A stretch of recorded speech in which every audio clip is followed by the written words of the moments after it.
Okay, students, we're going to talk about the quadrilateral hierarchy theorem. So this is a topic on quadrilaterals. Uh, you know, quadrilateral is a four-sided polygon, as it says right here for the definition. A hierarchy means that there's an order to it, that certain things fall underneath. And so as you read this, you see it goes down to here, and then I have some more information down here. Anything on the bottom, this is the most specific quadrilateral of these polygons we're going to talk about. It's a square. Notice how it goes up to rectangle and rhombus, and then these both connect to parallelogram, and the rhombus goes up to kite, and it all connects back up to quadrilateral. That's the most general term is quadrilateral, and the most specific of these is square. Anything below, anything on the bottom that points up means it fits not only each definition of everything above it, but all the characteristics are also true of it. So that's why you see down here, we don't list all the characteristics because it takes all the characteristics of all these things above it. It's true of all of these are true for the square plus one other thing. Okay, right here. Ultimately, it's ultimately a rhombus and a rectangle put together, which is all the combinations of those above it. Next most general we have trapezoid. Trapezoid, the proper definition, just so you know, is at least one pair of parallel sides. Now, on your worksheet you're going to get, you can either pick it up tomorrow, or I'll be attaching it to the email with this video here. The book that it came from, I believe, had the definition of exactly one pair of parallel sides. That is not the proper definition. So I'll also be having a copy of this here for you, so you don't have to copy this down. You'll have this to pick up along with the assignment. I'm going to cover everything in here. The assignment, we're going to spend at least 2 days on doing these types of problems. I'm giving you multiple choice ones to begin with. Okay, and then I'll add on some non-multiple choice. Okay, so your first assignment is going to be multiple choice, dealing with this stuff, and obviously you're going to be able to use this um, to do your assignment. Okay, by the time the part comes around, you're going to have these characteristics memorized. Okay, because obviously you're not going to get this on the park or decast. All right, trapezoid, at least one pair of parallel sides. The parallel sides are called the bases. The other sides, these two sides are here, called legs. Okay, notice it says the midsegment is parallel to the base. What a midsegment is if I take the midpoint of this leg, approximately right here, the midpoint of this leg, approximately right there, and connect them, that is then called the midsegment. So that would be the midsegment. So what it's saying, there's two characteristics of all midsegments. It's not just for trapezoid. Remember, all these fit for all these down here as well. And it's connected up to it. So an isosceles trapezoid has a midsegment. Okay, parallelogram has a midsegment. Rectangle has a midsegment. Square has a midsegment. Rhombus has a midsegment because you can see it's all connected. Okay, the only one that wouldn't would be a kite. Notice that's not connected underneath trapezoid in any manner. So a midsegment is parallel to both bases. So I could put on the parallel symbol here. And the other characteristic about it is that it's half the sum of the bases. So if the midsegment was 9, then these two together have to add up to 18, because 18 divided by 2 is 9. So one possibility would be 9, say 7 and 11. 18 divided by 2 then is 9. Another possibility could be 6 and 12. 18 divided by 2 is 9 if this midsegment was 9. Okay, so you're going to have problems like this on your worksheet, multiple choice. So what I usually do is I take whatever this midsegment is, they usually give it to me as a number oftentimes, but it could be an algebraic expression, and double it. And then I set that equal to the sum of these two bases and then solve that equation. There's your answer. Okay, so you're going to have midsegment problems on your worksheet. Okay, next vocab isosceles trapezoid. Isosceles again, it fits the definition of trapezoid, so at least one pair of parallel sides, but differences in isosceles, we should know from isosceles triangle that the legs must be congruent. Remember, these are legs, these are bases. So the legs are congruent, which then means base angles are congruent. In an isosceles triangle, we know base angles are congruent, the isosceles triangle theorem. Well, in this case, both pairs, remember, these are both bases, so both pairs of base angles are congruent. Not to each other, but Notice I have one arc here and one arc here. So these two are equal and these two are equal. Now don't forget, because they are parallel lines, and this is true for any of these trapezoids, isosceles trapezoid, parallelogram, we have parallel lines cut by a transversal. Each of these legs are transversal, and therefore the same side interior angles are supplementary. So this angle plus this angle always equals 180, adds to 180, and the sum of these two angles will add to 180. Same as up here. These two will add to 180. These two add to 180. Same side interior angles there. We already know this. Okay, so that's going to be true for all parallelograms too. Okay. Uh, Next one down, we have rectangle. Okay, let's go to parallelogram. Well, let's jump over here to kite first. Okay, kite definition is a quadrilateral. All these start with a quadrilateral, and notice up here, quadrilateral. And then as you get below it, you notice now I'm just saying trapezoid. You can still say, so why saying trapezoid, that means it fits the definition of trapezoid and its characteristics with this extra piece with congruent legs. Okay, and then it has the these properties plus this new property, as I told you, of both pairs of base angles are congruent. Remember, that's not true for just a regular trapezoid. Okay, so it has these properties plus this one, and that's how it works as you work your way down. Okay, so kite definition is a quadrilateral with two pairs of congruent consecutive sides. Remember, consecutive means one after the other. So there's consecutive sides, one pair is congruent, another pair consecutive sides are congruent. What are the characteristics of this? The diagonals are perpendicular. So if I want to draw that in there, remember, a diagonal is goes from one vertex to another vertex that's not already connected to. So this is not diagonal because it's already connected by the shape itself. So that's one diagonal, and there's one other diagonal right there. Now if I had drawn this correctly, perfectly, this by definition is a perpendicular. So diagonals are perpendicular right there. The diagonals between the vertex angles bisect the angles. Now the vertex angles are the one that does the longest diagonal. So remember, just thinking about isosceles triangle right here. Remember, this is called the vertex angle here, isn't it? Now look at this isosceles triangle. This is the vertex angle. Remember, the vertex angle is the angle that the two sides come together at. So this is the long diagonal. It's the other way to think of the one with the long diagonal bisects these two vertex angles. So whatever that angle is, it's congruent to that one.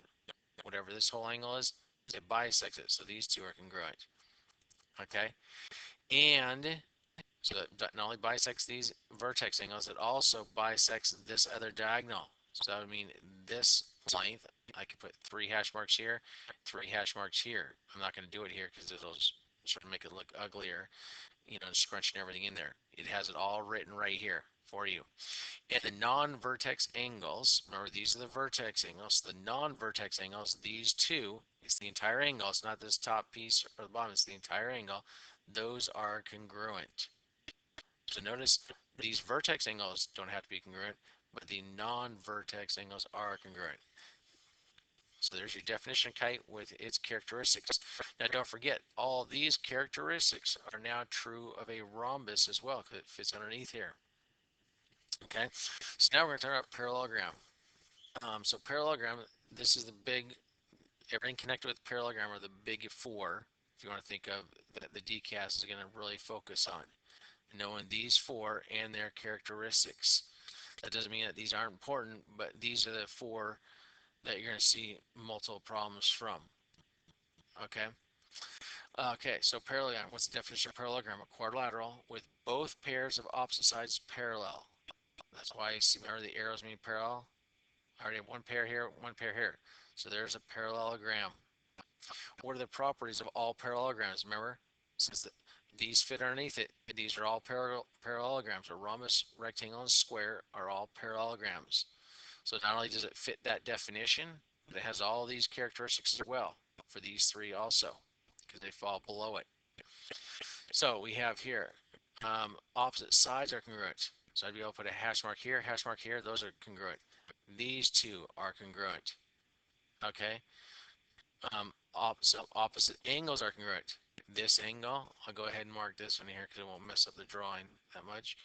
That angle is congruent to that angle, and this angle, two arcs now, since we already did the one, this arc is congruent to this arc. Now don't forget, we also know that these two angles are supplementary because we have parallel lines cut by transversal. Same side interior angles are supplementary. So that plus that adds to 180. That plus that adds to 180. Well, now don't forget we have parallel lines here cut by transversal. So this plus this adds to 180. And this plus this also must add to 180. Okay, so you're going to use that kind of stuff just, in a proof to prove something, prove quadrilateral is a parallelogram. Okay, and we'll be talking about that coming up here at the bottom of the page. Diagonals bisect each other. So remember, this is a diagonal. From there's one diagonal, and from there to there is the other diagonal. Notice these diagonals aren't congruent. It doesn't say they're congruent. They just say they bisect each other. So that means you can put a hash mark here and a hash mark here. Two hash marks here, two hash marks here, for example. They bisect each other. And both pairs of consecutive angles are supplementary. We already said that because we have parallel lines cut by transversal. So these two must be supplementary. It's one pair of consecutive angles. The other pair is this one. And these two must be supplementary because you have parallel lines cut by transversal. So now you understand why they have to be supplementary. So that means all these characteristics right here are true of rhombuses, rectangles, and squares also, because these are all parallelograms. They're all connected up to the parallelogram here. Okay, rhombus. Definition of rhombus is a parallelogram. So it is all this with four congruent sides. Notice on a parallelogram, they do not have to be four congruent sides. They could just be opposite sides congruent. But on a rhombus, all four sides must be congruent. So if you see a shape like this, you don't see right angles in here at all. All you know is four congruent sides, automatically answers rhombus. Okay, in a rhombus, the diagonals are perpendicular bisectors. So notice up here, we only had one diagonal was a perpendicular bisector. The diagonals are perpendicular, but notice only the longer diagonal bisects the shorter diagonal here. Okay, in a rhombus, it's both pairs of diagonals, or both diagonals are perpendicular bisectors. So if I was to, put it drawn right, there's one diagonal, there's the other diagonal. Not only are these all four right angles right here, but they bisect, both pairs are bisected. So we went up to 2 and 2, then we have 3 and 3 here. 1, 2, 3, 1, 2, 3.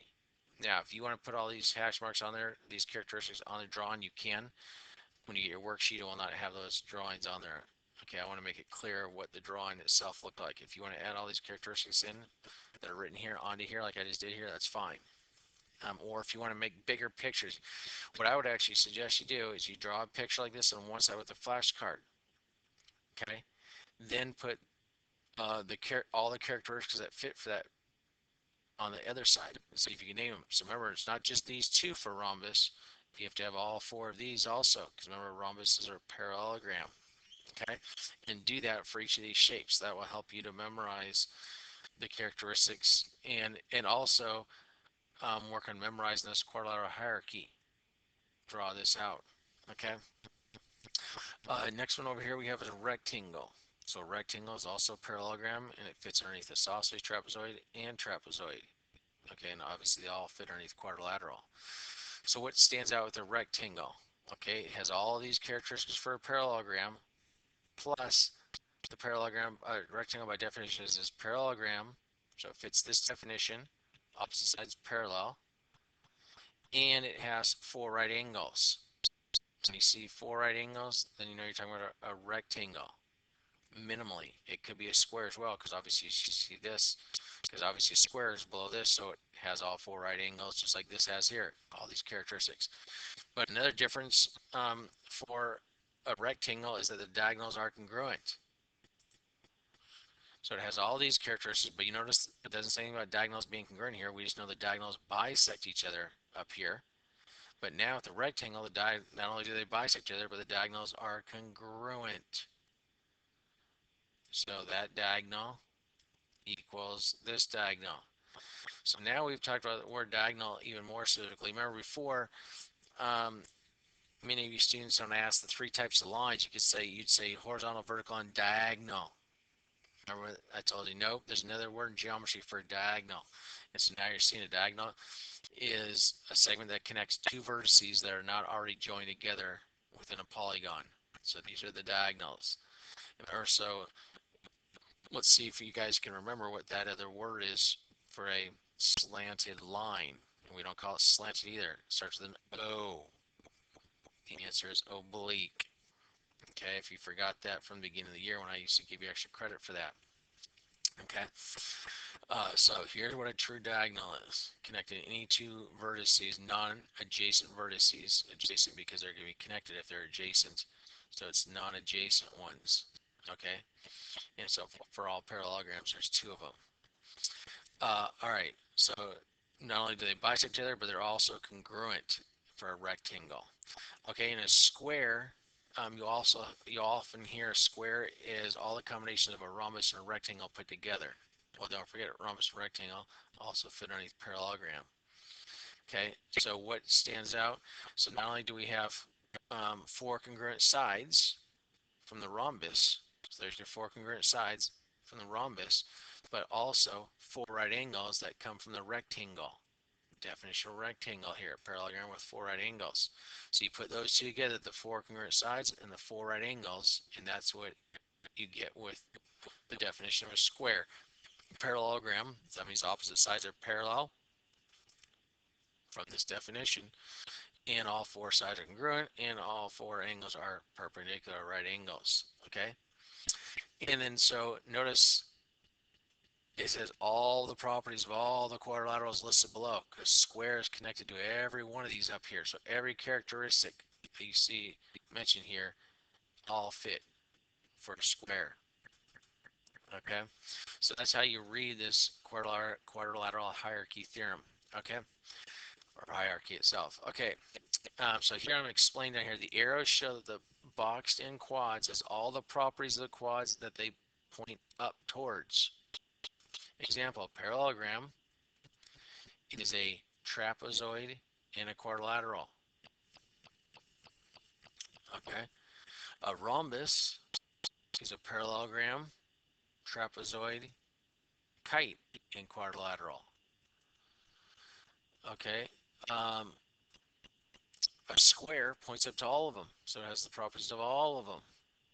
Okay, now the last piece of information is called 5 sufficient conditions for a parallelogram. If you can show any of these 5 cases, then the quadrilateral is a parallelogram. So you're going to see in a proof, how are you going to prove? They're going to draw a parallelogram for you, and they're going to give you one of these situations. Okay, and if you need to get these memorized, because you'll see here probably one of them on the DCAS, and I'll have it on your test here. Your post mod 1 test coming up next week or the week after on the computer.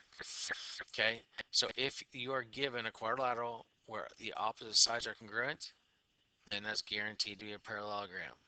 If you're given a quadrilateral where the opposite angles are congruent, then it's a parallelogram. Your justification or your reason is sufficient conditions for a parallelogram. This is your, you don't have to write the 5, that's just all 5.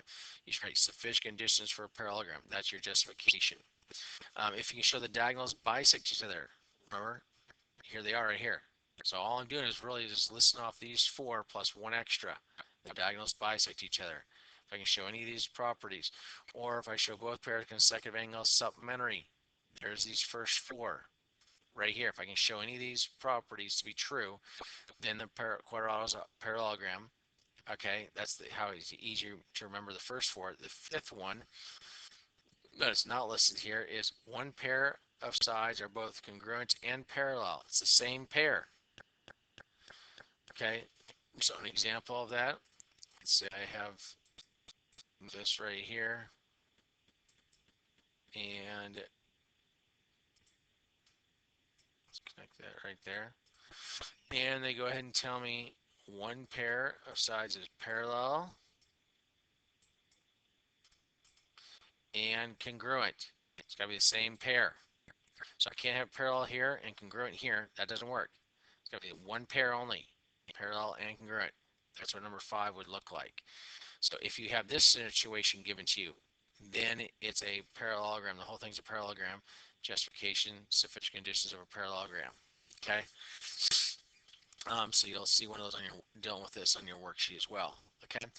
So don't forget, there's going to be several mid-segment ones. Remember, so just to review the mid-segment, when I connect two midpoints, so that means this segment was equal to that segment is equal to this segment.